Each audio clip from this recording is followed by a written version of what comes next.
ഇനി റോഡിലേക്ക് ഇറങ്ങണം ശ്രദ്ധയോടെ. കാരണം ക്യാമറകൾ പ്രവർത്തിച്ചു തുടങ്ങിയിരിക്കുകയാണ്. സീറ്റ് ബെൽറ്റും ഹെൽമറ്റും തുടങ്ങി മഞ്ഞ വര തെറ്റിക്കുന്നവർക്ക് വരെ വൻ തുക പിഴ ഈടാക്കിക്കൊണ്ടുള്ള സന്ദേശങ്ങളാണ് വന്നു തുടങ്ങിയിരിക്കുന്നത്.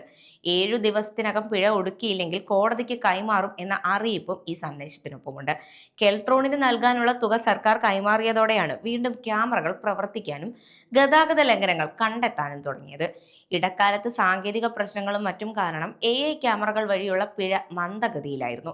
ക്യാമറകൾ പ്രവർത്തിക്കാതിരുന്ന സമയം നഗരത്തിൽ ഗതാഗത നിയമലംഘനങ്ങൾ ഏറുകയും ചെയ്തിരുന്നു. ക്യാമറകൾ പകർത്തുന്നില്ലെന്ന ധൈര്യത്തിലായിരുന്നു പലരും. കഴിഞ്ഞയാഴ്ച മുതൽ പിഴ ഈടാക്കിക്കൊണ്ടുള്ള സന്ദേശങ്ങൾ മൊബൈൽ ഫോണുകളിൽ വന്നു തുടങ്ങിയപ്പോഴാണ് വീണ്ടും ക്യാമറകൾ പ്രവർത്തനം ആരംഭിച്ച വിവരം അറിയുന്നത്.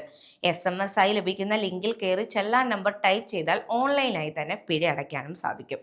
7 ദിവസത്തിനകം അടയ്ക്കാത്തവരുടെ പിഴയാണ് വെർച്വൽ കോടതിയിലേക്ക് കൈമാറപ്പെടുന്നത്. അതേസമയം അറിയിപ്പുകൾ വൈകി വരുന്നതിനാൽ പലർക്കും പിഴ ഒടുക്കാൻ കഴിയാത്തതായുള്ള പരാതികളും ഉയരുന്നുണ്ട്. SMS ലഭിച്ച ശേഷം പിഴയടയ്ക്കാൻ വേണ്ടി നോക്കുമ്പോഴാണ് പലരും 7 ദിവസത്തെ സമയപരിധി കഴിഞ്ഞുവെന്ന കാര്യം അറിയുന്നത്. നഗരത്തിലെ പല പ്രധാന കവലകളിലും സിഗ്നൽ സംവിധാനം മുൻ മാസങ്ങളിൽ പണിമുടക്കുകയും ചെയ്തിരുന്നു. സ്മാർട്ട് സിറ്റി റോഡ് പണിയുടെ ഭാഗമായി പലയിടത്തും വൺ വേ സംവിധാനം ഇല്ലാതെയുമായി. പലയിടത്തും റോഡിലെ വരകൾ മാഞ്ഞു പോവുകയും ചെയ്തിരിക്കുകയാണ്.